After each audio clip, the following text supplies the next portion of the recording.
Okay, so in this paper, first of all, when a multiple choice answer sheet is given, it will have boxes like these. I just want to tell you that always use a pencil to do it, right? And properly shade it, and don't leave, like don't do this or this, anything like that, right? Don't do this, or don't shade multiple things. That would get it wrong. All right. So it's the pattern is the same, but there's few things that I want to tell you. Now, for the first thing, it says density of the sand. Now, if I were you, I would be pretty confused that how will I reasonably estimate density of sand? So for that, you just need to think of silicon or something. The sand basically is silica. And just think about it, right? Like, for example, if I say this is about 2000 grams per meter cube per centimeter. So imagine a centimeter cube is this much. Would it be able to hold like 2 kg of sand? I don't think so, right? So sand, then if you check this out, so this is like this. So this is again like this was 200. Sorry, that was 200, and this was 2000. So neither of these could be correct because that's too much. However, these could be this. So 20 kg per meter cube. Now meter is a big box, right? Big box. And when you look at it, you should understand water, right? So water is about 1000 kg per meter cube. That's the density of water. Now, of course, if water is like this, then I assume that sand, which also covers like this, so it should be more than water.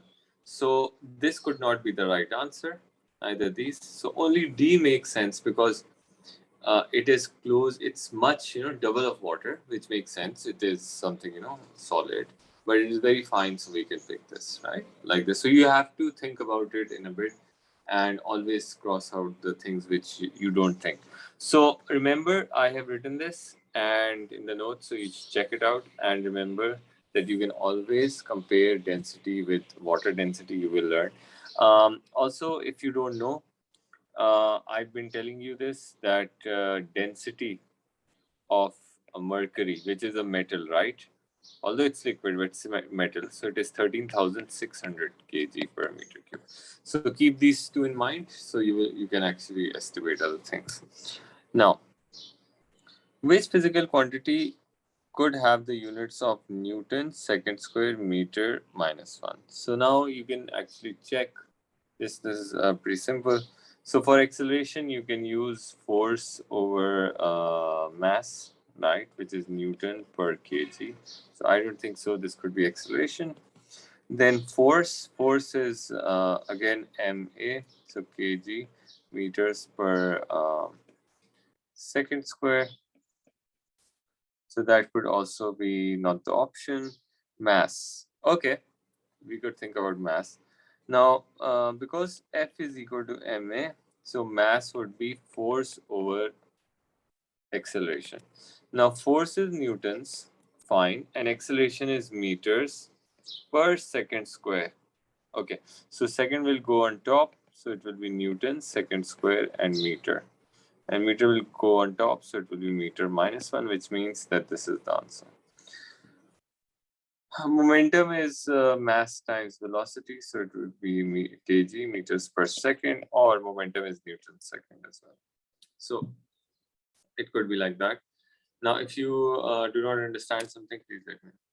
Now, question number 3, it says a velocity vector is shown, and what are the components of velocity vector northerly easterly? So these are pretty simple, so you can always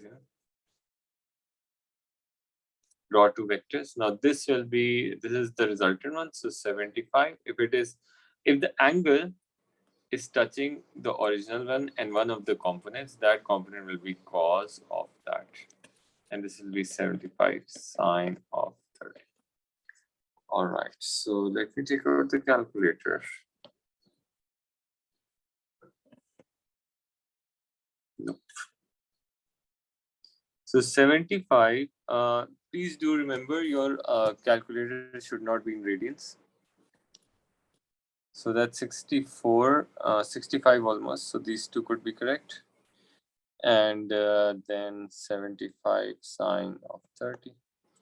That's 38. So C is the answer, right? Pretty simple. Now let's go towards 4. It says a micrometer screw gauge is used to measure diameter of copper wire. The reading with the wire's position was shown, and the wire is removed and jaws are closed. The new reading is shown, right? So there is some sort of error as well. So what is the diameter, right? So first of all, we are going to learn how to do this. So the main scale, this is by the way the main scale. If you don't remember, this is the thimble scale. So main scale has to be the reading that is the last visible. So this is this. So if this was 0, this is 0, this is 1, this is 2. This is 0 0.5, 1.5 and 2.5. So that's 2.5 millimeter. And the thimble scale is the one that is coinciding, which is I think 9 times the least count, which is 0.09. You add them together. So you get 0.259 millimeters. So this is the reading, but there is also some error. So let's check that out. So on the main scale, we have 0. On the thimble scale, we got this one, which is I think 10, 11, 12, 13, 14. So 14 times 0.01, that has to be 0.14. And when you add it together,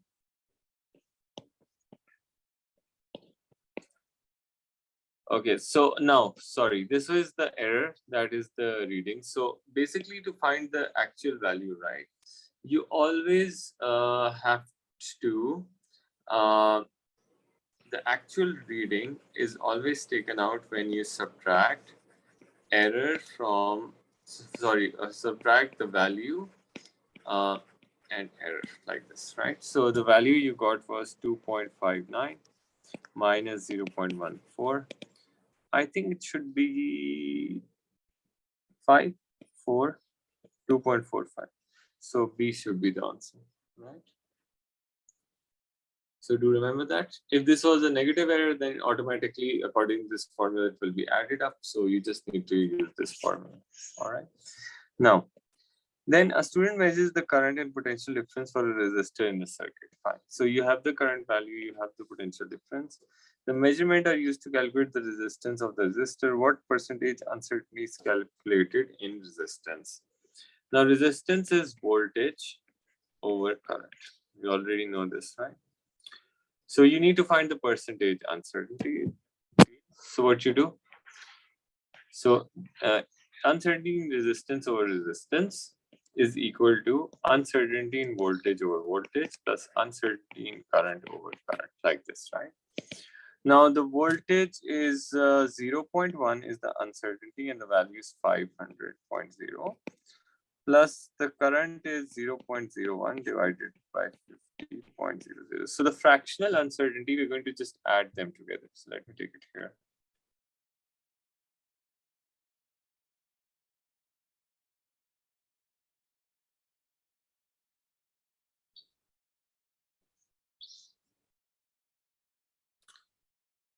So this is about 0.00004. This is fractional uncertainty, and in order to basically change it into percentage, you just need to multiply 100%. That would be 0.04%. So 0.04% is the. Okay, if you have a question, please let me know. Right.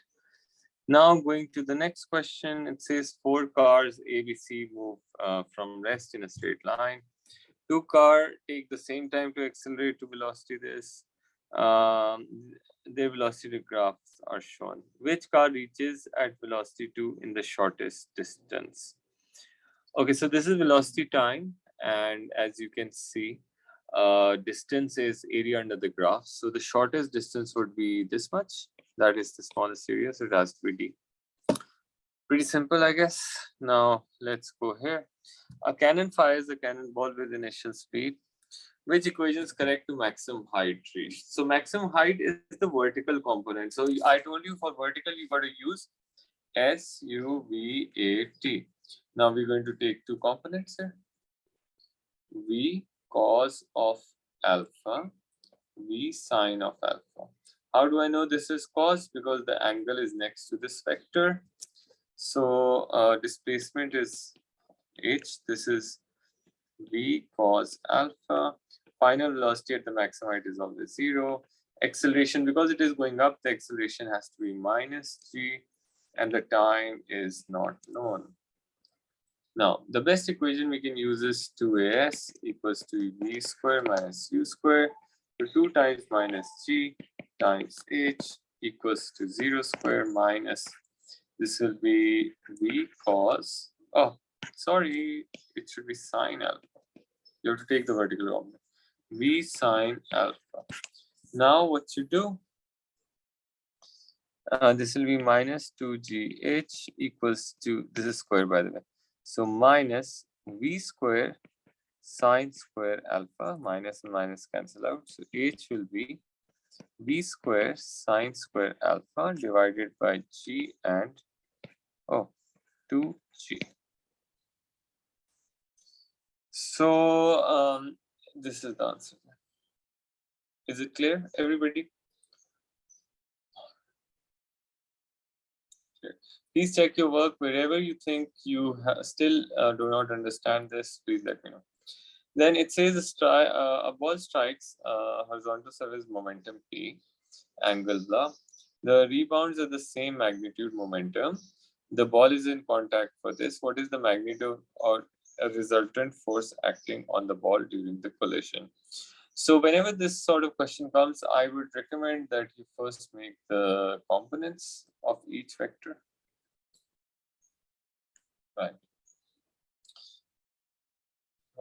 So if you look at it, this will be for this one. Let's call this, this is theta. So P cos theta, this will be P sine theta. This will be P sine theta. This will be P cos theta. Now we want to find what is the force, right? So force is acting in this way, which is vertical. So we're only going to look at the vertical. So initial momentum, if we take it as minus, and final momentum, if we take it as positive. So the change in momentum will be plus P sine theta minus P sine theta, because you have to subtract them. So P sine theta plus P sine theta equals to 2P sine theta. That would be your change in momentum. And the force is always change in momentum upon time. So 2P sine theta over time.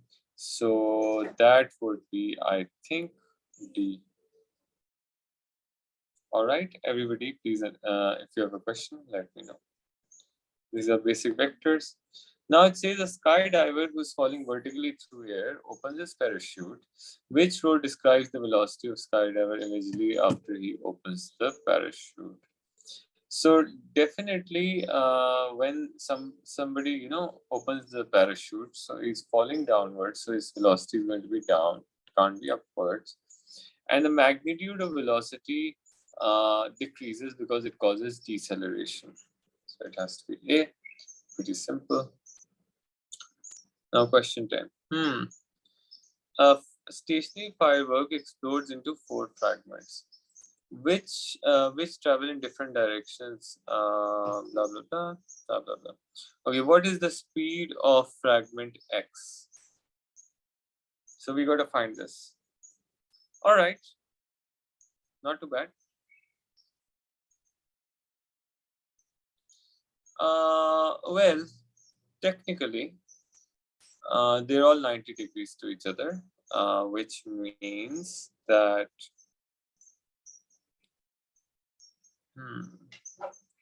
good question.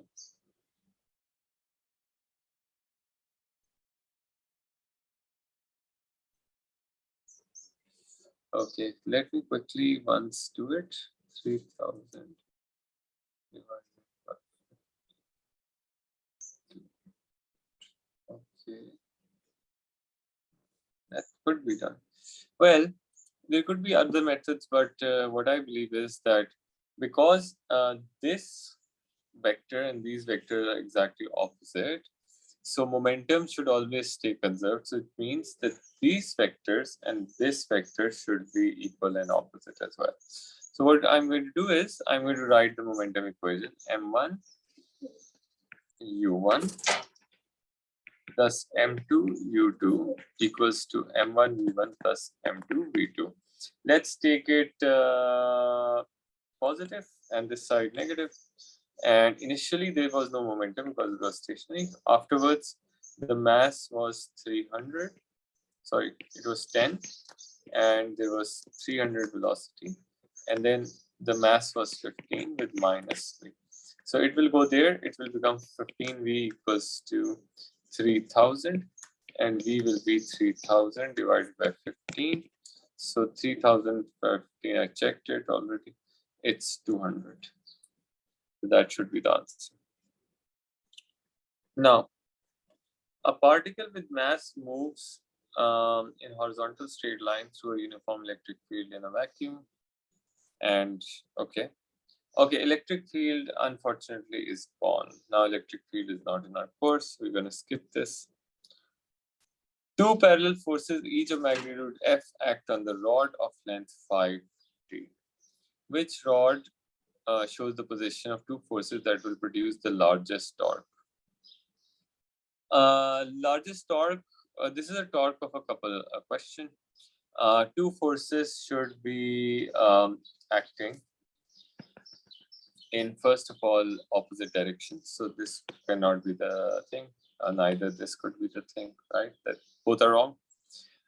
In here, the torque would be one of the force times the distance between them. So it's Fd. In this, it will be one of force times this. So 2Fd. So naturally, this is going to produce the largest torque. Then in this one, a mass is suspended. Suspended means it is in equilibrium. So mass x, that is in equilibrium, and y is 30, whatever, a magnitude of forces. So naturally, its weight is going to act downwards, which is 30 times 9.81. And then there is a tension force acting this way. Tension will have two components, one like this, one against F, right? So like this. So I could say this, if this is 30, this will be tension, cos 30. And this will be tension sine 30. Now check this out. Let's take this side is positive, this side is negative, this side is positive, this side is negative. This means that tension in equilibrium, the vertical forces will be equal. And the horizontal forces means F will be equal to T sine theta. Now the problem is we don't have T, but we can find T from this equation. So T will be equal to 30 times 9.81 divided by cos 30. Okay, calculator time.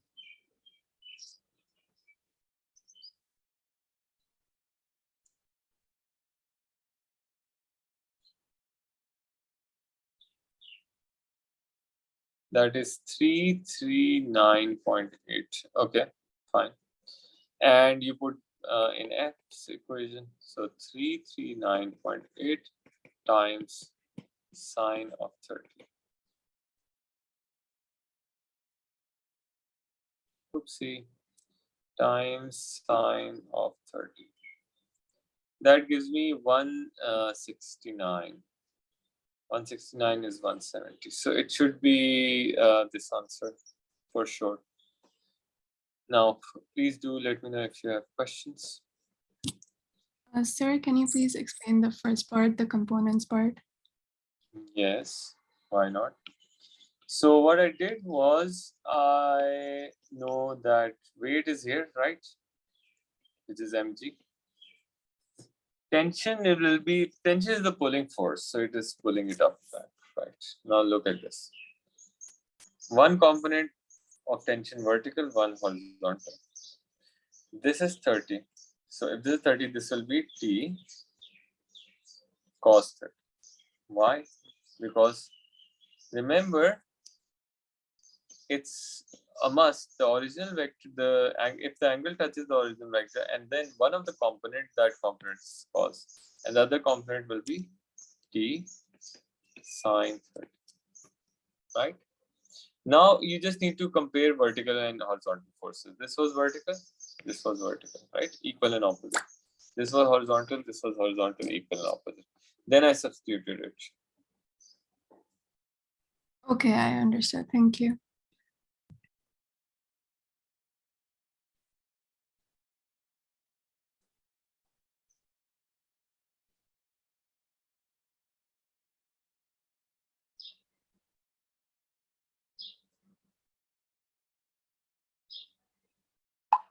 Okay.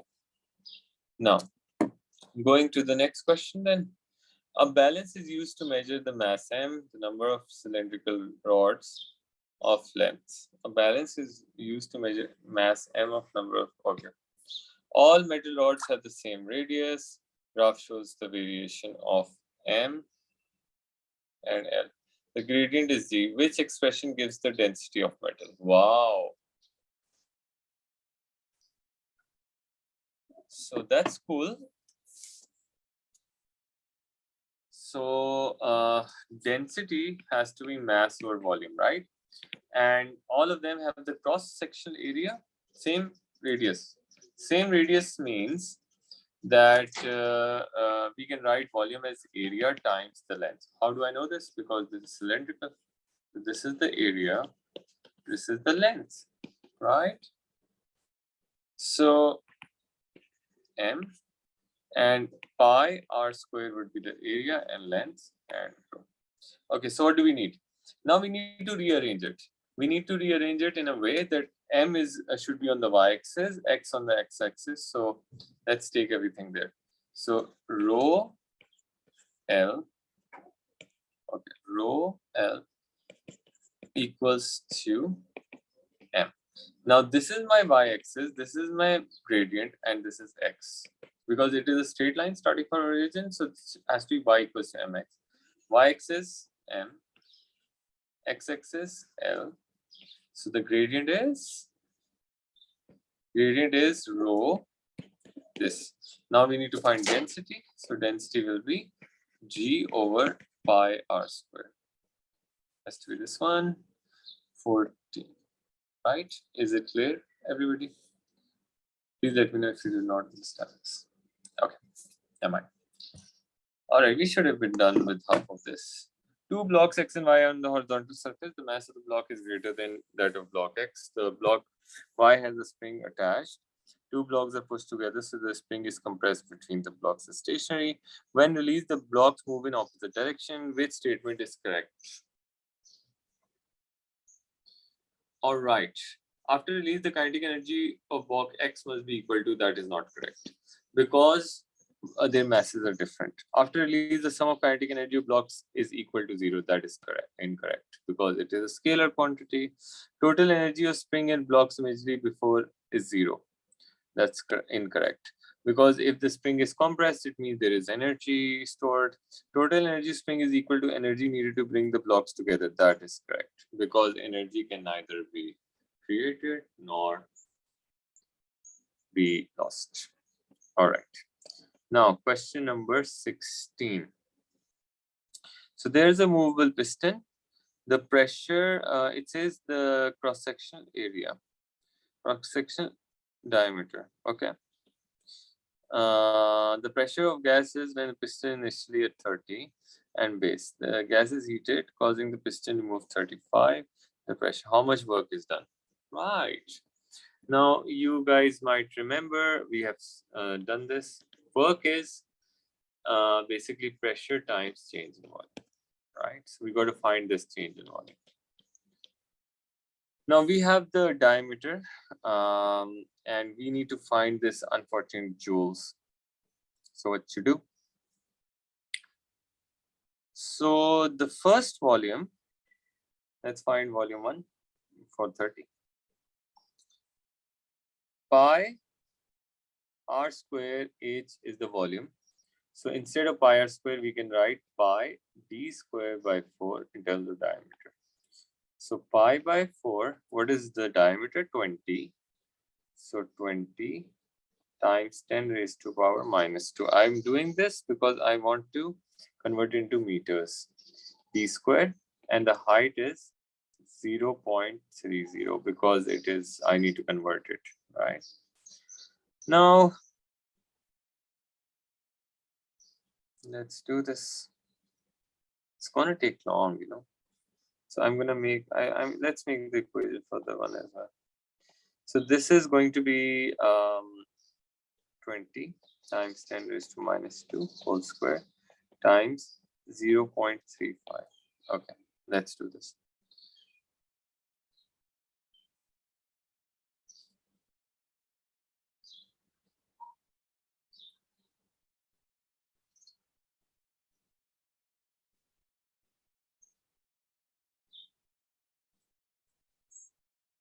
Whole square, right, times 0.35 divided by 4.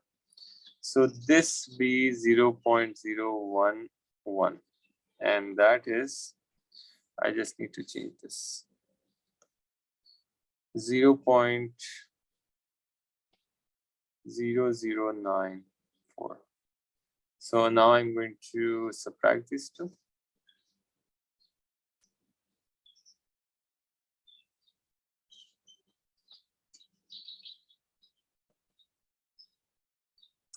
That is 0.016. So the pressure was 102 pascals times 0.0016. Multiply by 102. 0.163. Okay, 0.163 would be this. All right, I believe you guys understand this now. Now the egg of mass 25 vertically falls downwards on surface table which is 900 mm above the ground. The air resistance is negligible. What is the kinetic energy of egg when it hits the ground? Right. So egg has this mass and surface which is this above. So Ke comes from Gp. So mass is 25 times 10 raised to minus 3 times 9.81. And this is 900 mm. 900 mm would be 0.9 meters. Okay, let's do this.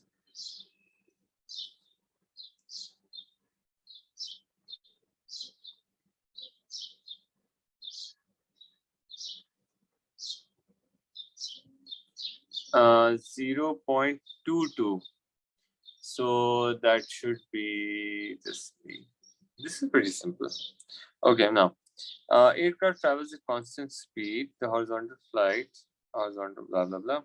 The mass of the aircraft is this. What is the power produced by the thrust force? Power produced by the thrust force, right? Travels at this, right?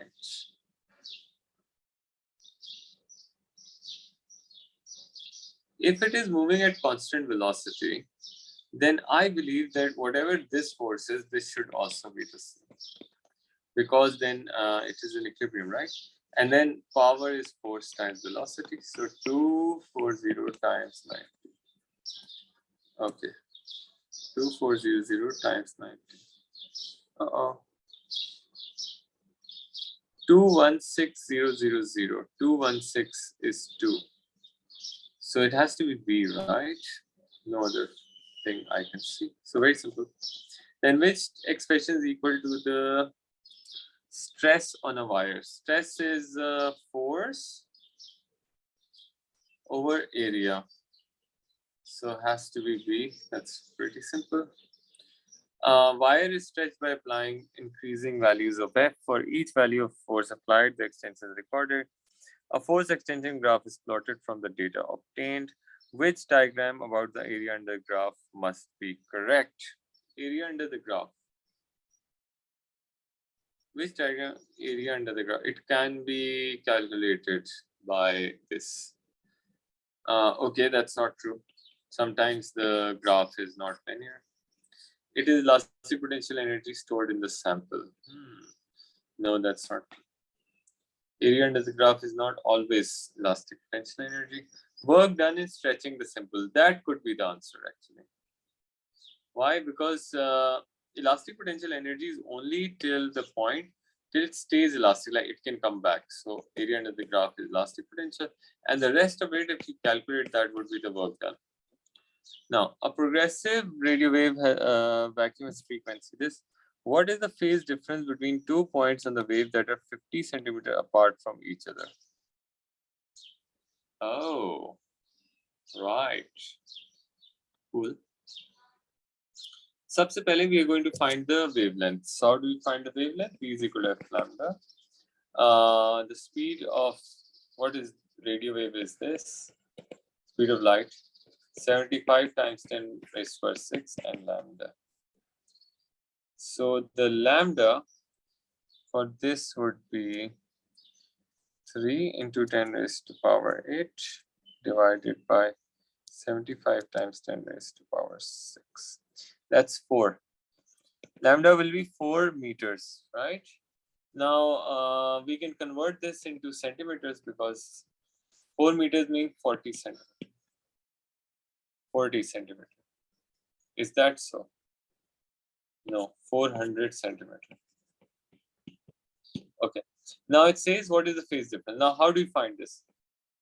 400 centimeter, which is equivalent to 1 lambda, should be equal to 360 degrees. Then 50 centimeter would be equivalent to how much? You cross multiply. So x is going to be 50 times 360 divided by 4. So let's do this.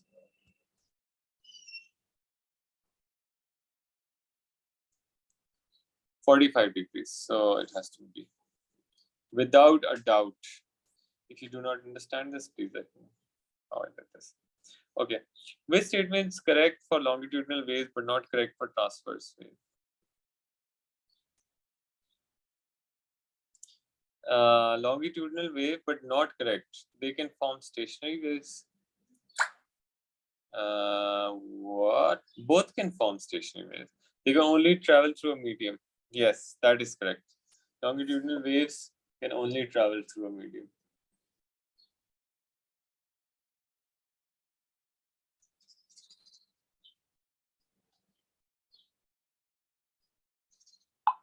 All right, now the loudspeaker emitting a sound wave, a single frequency spaced at a distance L from reflecting surface. The stationary wave formed an antinode at the speaker. Fine. And there is an antinode here. Okay. So that should be true. So the wave would be looking like this, by the way.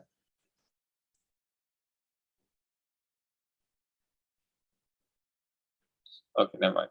Now it says microwave is moved from loudspeaker to reflector.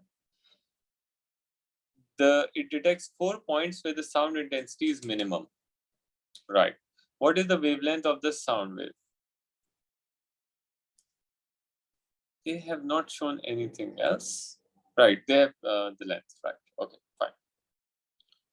So they're saying that this is, of course, at the closed end, always a node is formed. At an open end, they say that's antinode, and the length is L.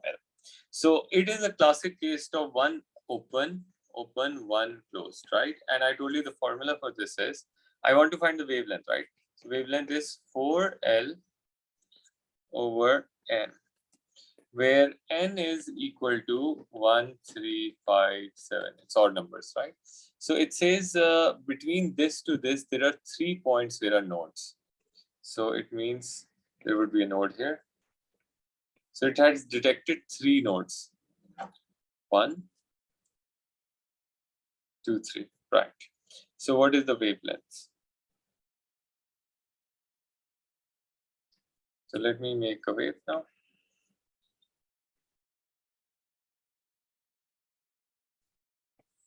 The wave should look like this, right?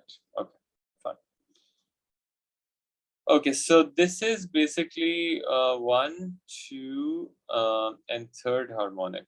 So that would be 1, 2, 3, 5, 4L upon 5. Acha, 4L upon 5, and then there's no other way. Well, it's not true. It could not be 5 because it is not our answer. We could try then 7. 7 is not our answer. We could try 9 then because the next would form at 9. So the only answer that makes sense is this one. No other answer. Because we're going to test it out, keep on testing it out, because the next will be 9 and then 11. So all we have this answer. That's why I chose this. Is it clear, everybody? Sometimes it is like you got to see from the answers what equation you're gonna get, right? So if you have a question, please let me. You can just find the distance, right? You can do that. For that, you need to basically it would be like this: a quarter lambda. Then you got to have this half lambda, and then another half lambda, and then you can add all these and then equal to length. That will also give you. That is correct. All right. But if you know this formula, you can also use it. It will quickly do this. All right. Any other question? Please let me know. Okay. Then question number 24. A source of sound frequency fnz is moving at steady speed. The pattern of the emitter is shown. Which row describes the frequency of sound heard by stationary observer at x and y? Naturally, this is like moving away, so the frequency will be less here, the frequency will be more. So what do we say for this one? At x, you're going to hear greater frequency. So either this or this is correct. And for this, less frequency. So this is correct. All right, so it has to be C. This is Doppler's effect. If you don't know, please revisit it.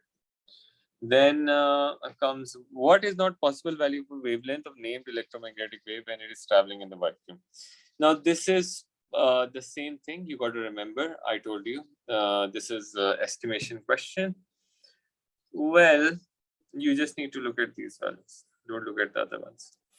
Which is not possible. Wavelengths. Right. Right. So I think, in my opinion, this is possible because it can go beyond this value. X-rays from 10 raised to power minus 10. Yeah, this is also possible. Infrared is just before visible light. Visible light, I remember it's -7, so that's correct. Microwaves is around 10 raised to power -1 to 4. 3 actually, not 4. This is not possible. That's too high. This is in falling in infrared range. So D is the answer. So you have to remember, unfortunately, some road learning is required. Then two waves P and Q meet at point X and superpose. Initially, two waves meet at X, phase difference, 0 phase difference. So the resultant wave has an amplitude this at that point. The phase difference between two waves is then changed so that they meet at X with the phase difference 180. The resultant wave is now amplitude of 4. Good question. What is the amplitude of one of the waves at point? This means that at this point at X, they were meeting constructively, right? So constructive meeting is like this, right? So let's say amplitude of this is A, right? So, interesting. And amplitude of this A1 and A2. So 14 equals to A1 plus A2. And when they were meeting without, this, okay, makes sense to me. So if you think about it, yeah. When two waves then change, so they meet destructively. If they meet destructively, then A1 minus A2 has to be equal to 4.0, right? What you do then, A1 will be equal to 4.0 plus A2. So let's try this. Let's put the equation back. So 14 equals to 4.0 plus A1 plus A2. Right. So 14 will go there. 14 minus 4 is what? Guys, 10. And that's 2A1. So A1 divided by 10 divided by 2 is 5. So that should be the answer. Is it clear, everybody?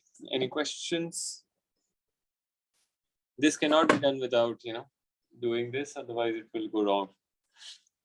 Please do not attempt with your mental. Wait, what did you do here? Okay, so all right, this is pretty confusing for you. Maybe. All right, so I'm doing this question for the first time. So what I did was I thought that here they're meeting constructively. Constructively means that at this point, whatever their amplitudes are, so I call this amplitude A1, this A2. Okay, so constructive meeting is that they will add up to be 14. Do you understand? Yes. And destructive means that they're going to subtract from each other, like they're 180 each other. So if I say this is A1, can I say this as A2 minus? Because one is up. This is displacement, right? Vector quantity. Can I say A1 minus A2 should be equal to 4 then? Can I do that? Yeah. Okay. Then what I did, I said A1 equals to 4 plus 8. And I put this back here. So if I put it, so it will be 4 plus A2 equals 14. Then I solve this. 4 will go there, A2 will A2 add. So 2A2 equals to 14 minus 4 is 10. So A2 divided by 10 divided by 2 is 5. That's the answer. Do you understand? Yeah, got it. Thank you. This is the first time I actually saw this too. So, well, good for me, good for you. And now going to the next one. A water wave is diffracted as passes through a gap between two barriers in a ripple tank. The wave is observed to spread out as it moves through the gap. Which two factors both affect the amount of diffraction observed? Now, maximum diffraction, of course, depends on the wavelength and how big the gap is. So it has to be deep. There's no other way. Amplitude is no reason. You should think about it. No amplitude, no amplitude. It's all wrong. Amplitude doesn't really affect diffraction. Only the gap size and the wavelength. The greater the wavelength from the gap size, the greater the diffraction. Now going to this one. The sources of microwave P and Q coherent waves with a phase difference of 180. Do remember this. This is tricky. At point S, there is a minimum. There is minimum in interference produced by waves by two sources, right? What is the expression could represent the path difference? Now you should know that path difference really is equal to n lambda. Now the path difference right now is QS minus PS. They have already given this, and n got to be. You need to understand if there is 0 degree or 360 degree, then n for constructive, right? N for constructive is like 0, 1, 2, all the whole numbers. For destructive, n becomes half, 1.5, 2.5, like this, right? So now because it is 180, so these are going to be flipped. So for destructive, it will be like this, and constructive like this. So it means we're going to test. So it could be 1 lambda, 2 lambda, 3 lambda, 4 lambda, and so on, right? Like this. So I believe we'll check the answer. So there's no 4, 5, 3. There is only 1 lambda. So that's we see. Right? Any questions? Please let me know.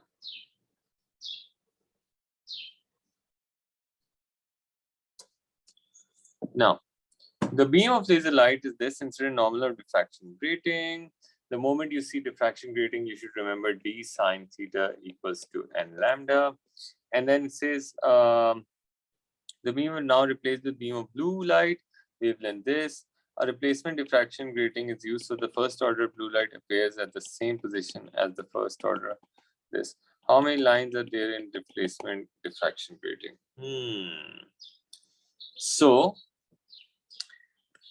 for this one, sine theta is the same, they say, whatever the theta is same. N is even the same, lambda is different, right? So the lambda of the first one was 633. And for the second one, they say we change this, the sine theta is the same. First order, it says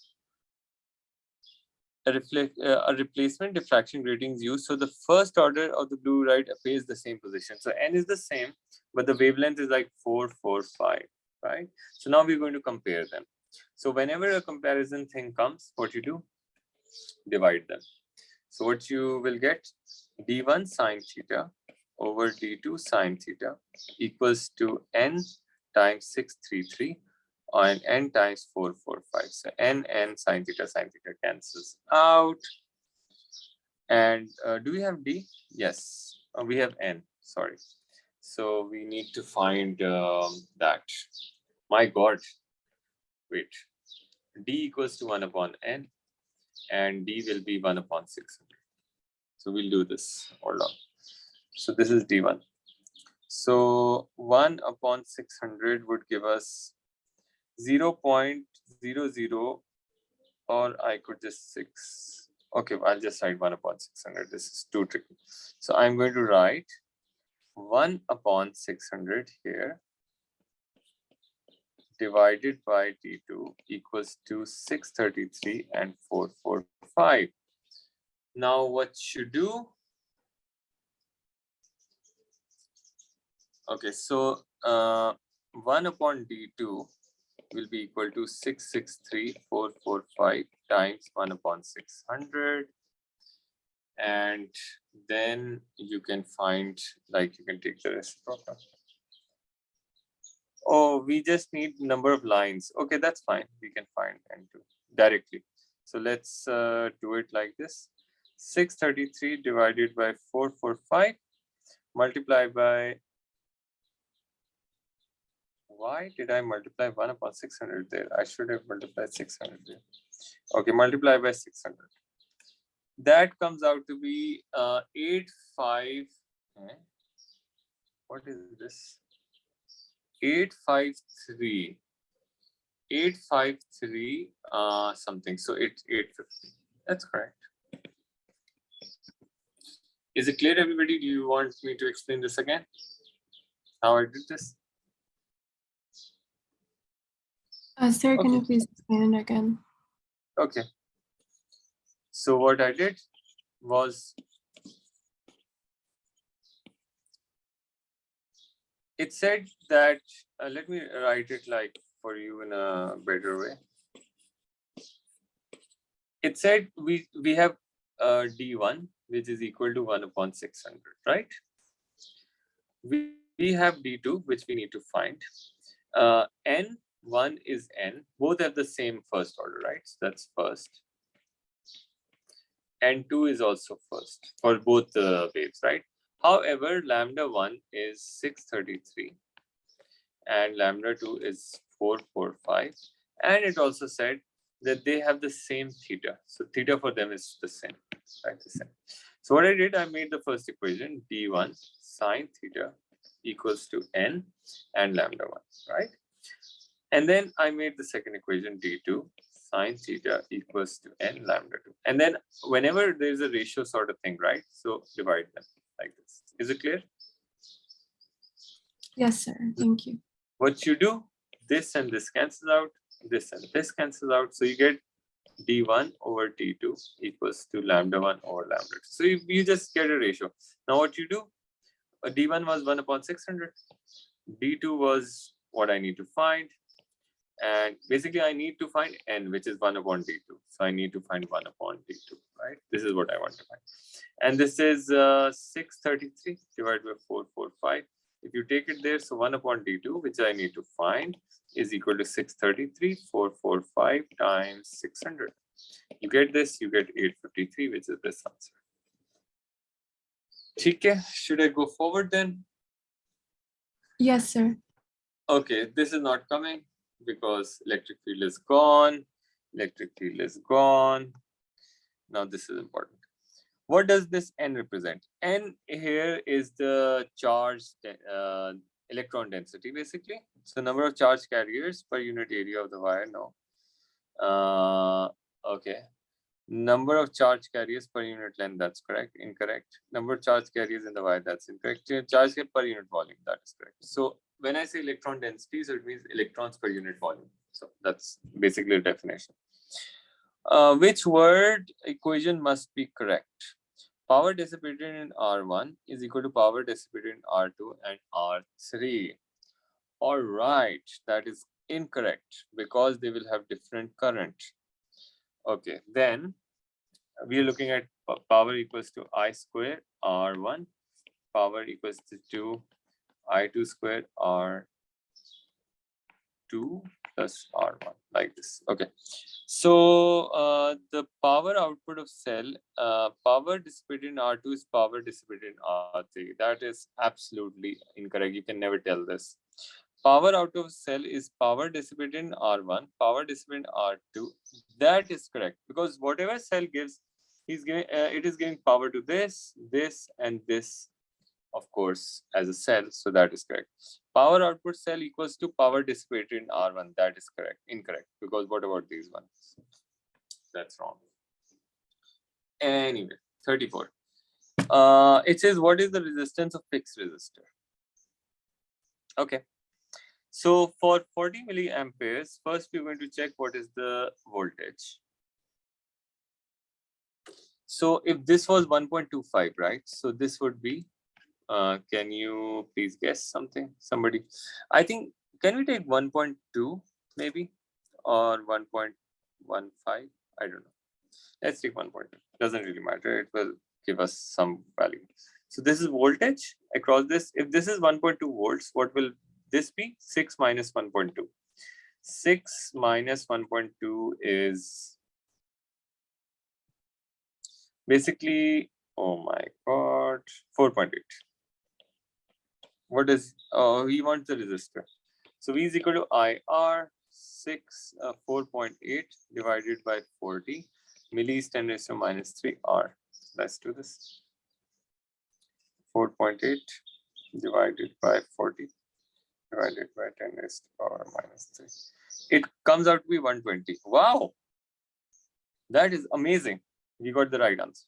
So my estimate was right.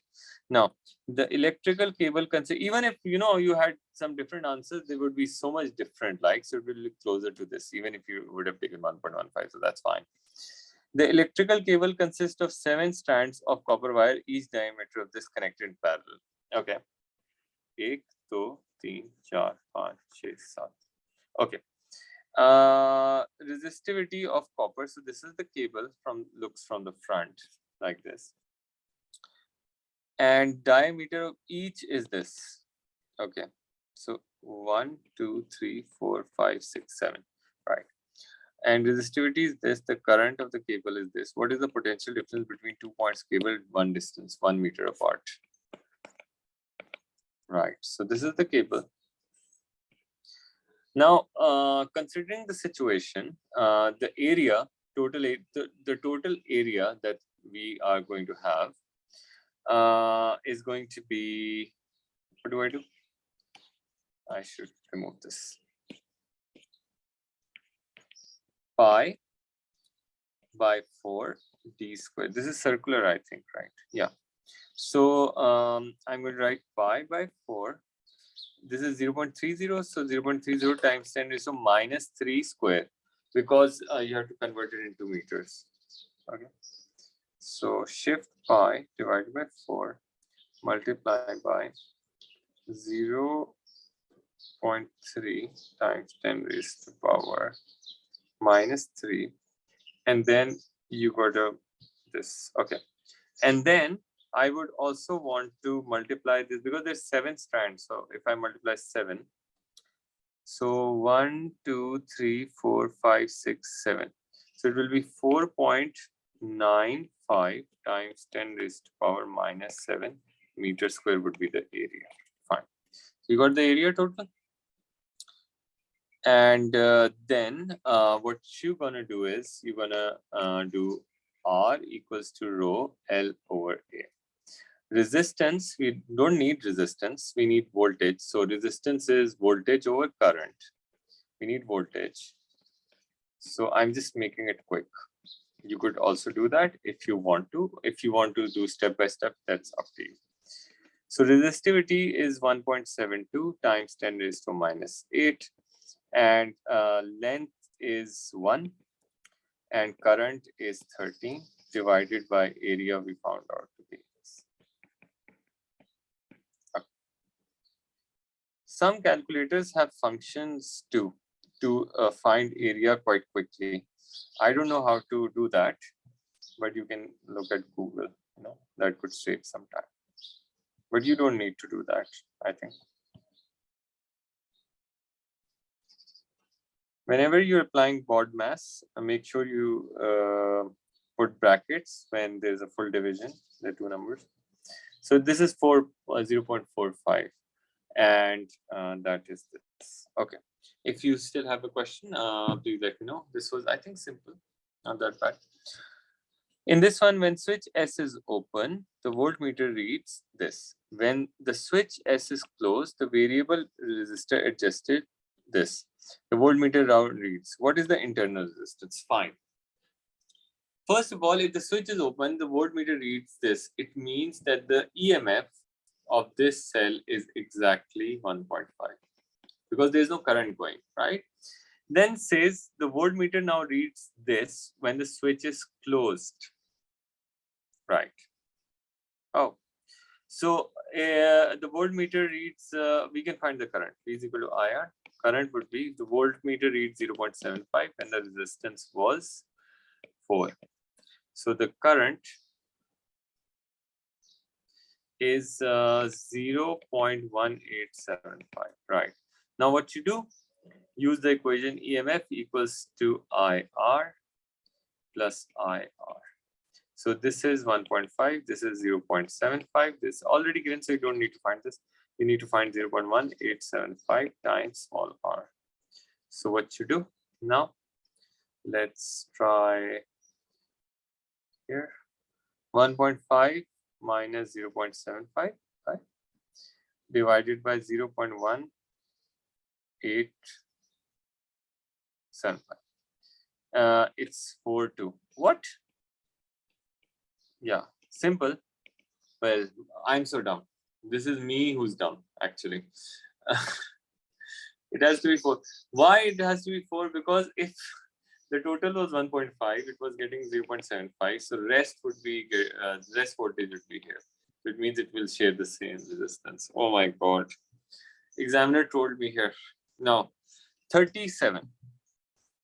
The voltmeter has a very high resistance and reads the potential difference V out. What is the ratio V out over E? If you look at it, basically this is nothing. This is basically a trick. This is in parallel with these two. Okay. Now, so it means that this hole receives basically EMF, right? And this, if you just cut it out from here, just cut it out from here. So the this becomes like this, right? 2, 4, and there's a voltmeter, V out. And this hole is E, right? Potential. Now, what you do, I've told you, the formula for this is V out equals to the resistor, that is, it is across, divided by sum of resistances times the EMF. The resistor it is across is 4. Now 4 plus 2 times EMF. So 4 over 6 times EMF, V out. We need to find V out over E. That is 2 by 3. 37 is D then. So it's pretty simple. This is, by the way, if you don't remember this, go to practical circuits. We have done potential divider. This is potential divider formula. All right. Now this is a potential. Okay, this is also potential divider. Anyway, it says which graph shows the variation of distance d with potential difference.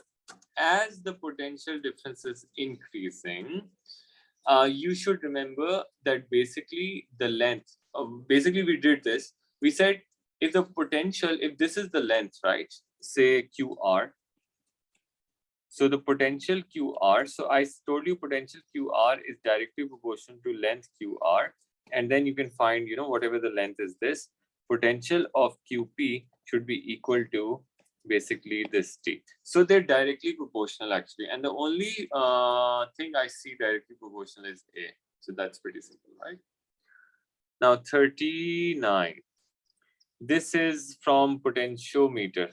If you want to go, please view the recording of potentiometer, that's practical circuits. 39. Which nuclei is formed by, okay, so it says an unstable nuclide X decays by emitting alpha particles. So X would create some Y and it will give out alpha particle. Whenever this happens, you just need to do this, and X has a value of 94 and 94 plus, my God, where is that? 8 seconds. X is 145 plus 94, 239 and 94. Okay, so this would have gone to 4 minus 239. That is 235 and 92. So it says form what nuclei. So we got to go 92. So it could be B and A.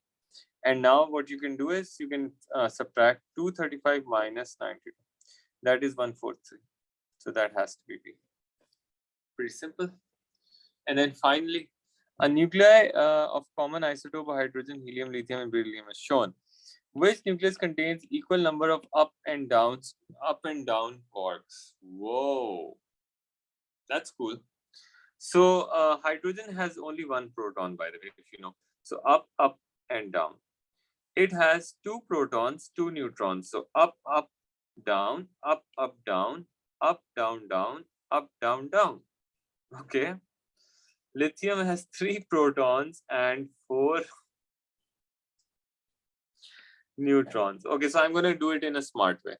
Every time there's a proton, I know that there are like 2 up and 1 down, right?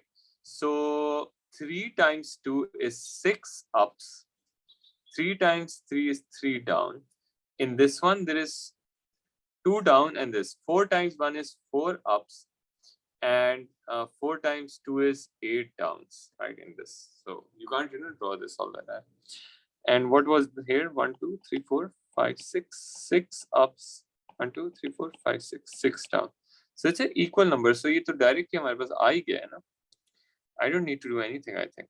Yeah, 14 is B. But I can check this one as well for just, for my own learning. So this is a proton and neutron. So 4 times 2 is 8 ups, and 4 times D is 4D, right?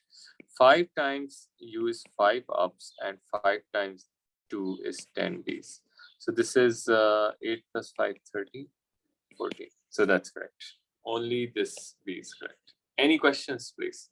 Let me know.